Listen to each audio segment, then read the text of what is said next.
Assalamualaikum warahmatullahi wabarakatuh. Perkenalkan saya Dela Tila Sunuari dengan NPM 121131151 dari kelas 4K01 Sistem Informasi Universitas Gunadarma. Di sini saya akan mempresentasikan tugas kelompok aplikasi bisnis teknologi informasi.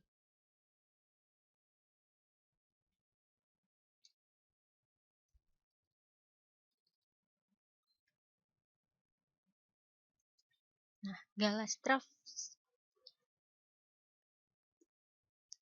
Galastaff Solusindo. Apa sih Galastaff Solusindo? Nah, Galastaff Solusindo merupakan software house yang berdiri pada bulan April 2016 di Manggarai Selatan, Tebet. Latar belakangnya pembuatan dari Galastaff Solusindo ini adalah perkembangan teknologi informasi yang semakin pesat membuat banyak hal yang semula dilakukan dengan cara tradisional dan konvensional berinovasi menjadi sistem yang terkomputerisasi dan terintegrasi dengan sistem lainnya. Hal inilah yang mendasari sekumpulan praktisi sistem informasi untuk mendirikan Galastaff Solusindo.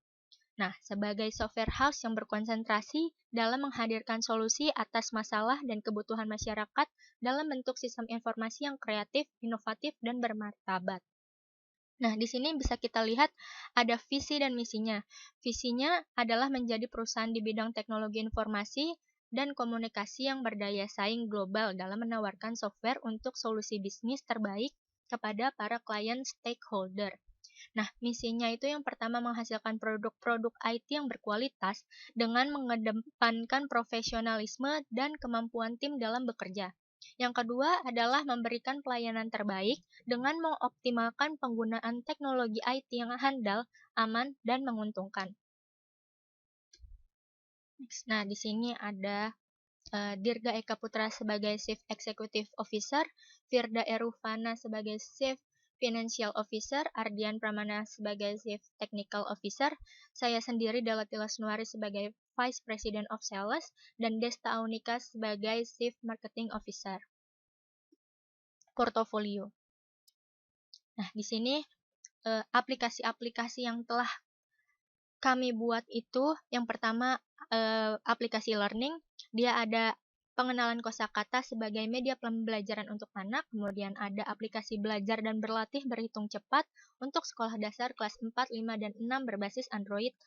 Kemudian ada aplikasi multimedia yang berbasis augmented reality, dia ada Refix, Replace, and Fix. Kemudian ada aplikasi web, dia ada pendaftaran sidang penulisan ilmiah Universitas Gunadarma dan peminjaman ruang kelas Universitas Gunadarma. Kemudian ada aplikasi administrasi. Yang pertama ada Apotek Bintang Baru, dia berbasis desktop, dan Rumah Kos Farukah berbasis desktop. Nah, di sini kita bisa lihat di Jakarta itu penduduknya ada 10.177.900 berdasarkan proyeksi penduduk di Provinsi DKI Jakarta dalam ribuan. Nah, di sini kita bisa melihat data ini didapat dari www.bps.go.id. Nah, di sini kita bisa lihat di Jakarta ternyata ada 48,91% yang tidak punya rumah dan yang punya rumah 51%. Data ini didapat dari data BPS kependudukan. Nah, kemudian luas di DKI Jakarta sementara itu luasnya adalah 661,5 km persegi dengan 15.328 jiwa per kilometer kuadrat. Dan ini berarti sangat padat sekali. Bisa dilihat di sini alasan mengapa warga Indonesia tidak membeli hunian rumah. Yang pertama, tidak cukup dana, tidak menemukan yang tepat, kemudian ada satu properti cukup, harga terlalu tinggi, dan belum siap membeli. Ngontrakindo. Cari kontrakan yang pas, nggak perlu repot.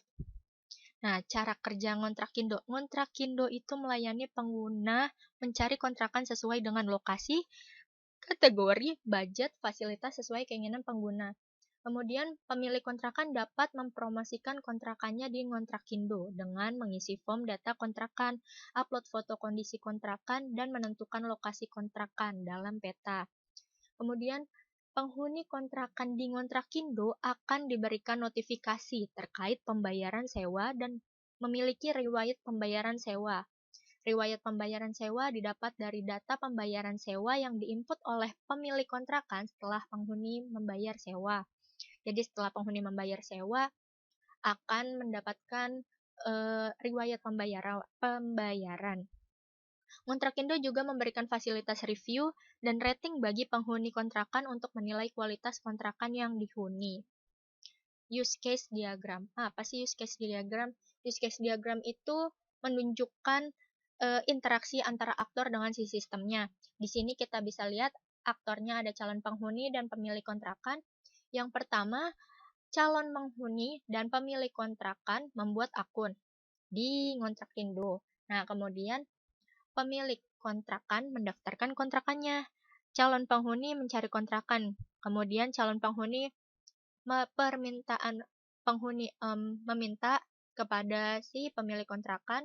Kemudian pemilik kontrakan verifikasi penghuni. Kemudian calon penghuni membayar sewa ke pemilik kontrakan. Kemudian pemilik kontrakan menginput data pembayaran sewa, dan dihasilkan riwayat pembayaran sewa yang bisa dilihat oleh calon penghuni. Kemudian ada SWOT. Yang pertama ada strength. Di sini kekuatan dari Ngontrakindo dibandingkan dengan Mamikos dan Rumah123.com. Di sini bisa kita lihat dari 4 faktor, dari kontrakan rumah, kontrakan petakan, kos, dan riwayat transaksi. Di sini Ngontrakindo sudah tersedia semua, sementara dalam website Mamikos hanya ada kos dan dalam Rumah123.com hanya ada kontrakan rumah. Kemudian ada weakness, yang pertama, baik pemilik maupun penghuni kontrakan masih terbiasa melakukan pembayaran sewa secara langsung dan transaksi dicatat secara manual. Dan kemudian transaksi non-online sulit dideteksi. Opportunity. Yang pertama, belum adanya marketplace yang bergerak pada bidang ini menjadikan Ngontrakindo dapat memonopoli bisnis kontrakan di Indonesia. Yang kedua, memungkinkan pembayaran sewa via internet banking atau virtual account layaknya marketplace e-commerce. Ada threat. Faktor yang terakhir ada threat, yaitu akun palsu yang dibuat dengan tujuan penipuan dan kemudian ada hacker. Nah, segmentasi digunakan oleh siapa sih Ngontrakindo ini? Kalau dilihat dari sisi geografik, yang pertama Ngontrakindo digunakan di area kota besar padat penduduk, khususnya Jakarta. Nah, kalau dari sisi demografik, yang menggunakan Ngontrakindo itu ada usia muda baik single maupun berkeluarga, kemudian ada penghasilan menengah ke bawah, dan karyawan atau buruh pabrik dan mahasiswa. Ya, kalau dilihat dari sisi psikografik, dia ada gaya hidup sederhana dan kelas sosial menengah ke bawah.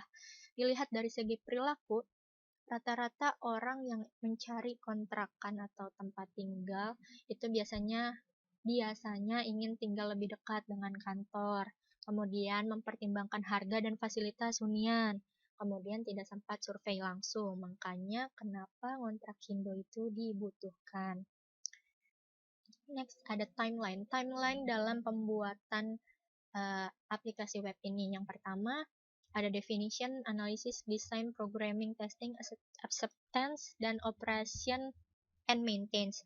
Di sini bisa kita lihat ada definition 2 minggu, analisis 3 minggu, desain 3 minggu, programming dan testing membutuhkan waktu 6 minggu, acceptance 3 minggu, dan operation maintenance itu 7 minggu.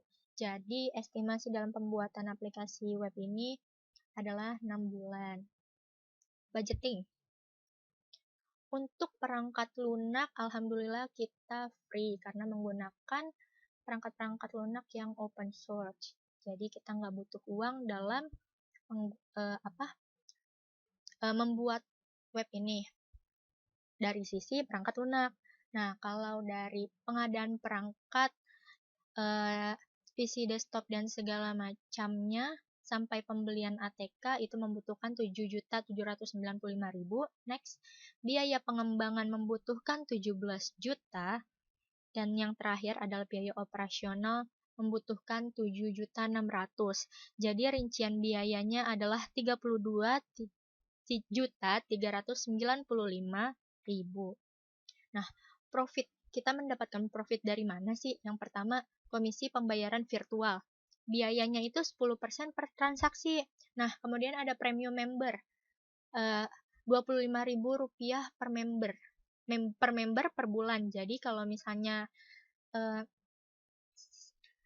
ikut si pemilik kontrakan mengikuti premium member, biasanya mereka kontrakannya akan tampil di halaman-halaman teratas. Nah, yang terakhir adalah penyewaan iklan eksternal, ada 150.000 per iklan per bulan. Kemudian tambahan modalnya dari investor sebesar 70 juta rupiah. Nah, selesai sudah presentasi dari saya. Kurang lebihnya saya mohon maaf. Wassalamualaikum warahmatullahi wabarakatuh.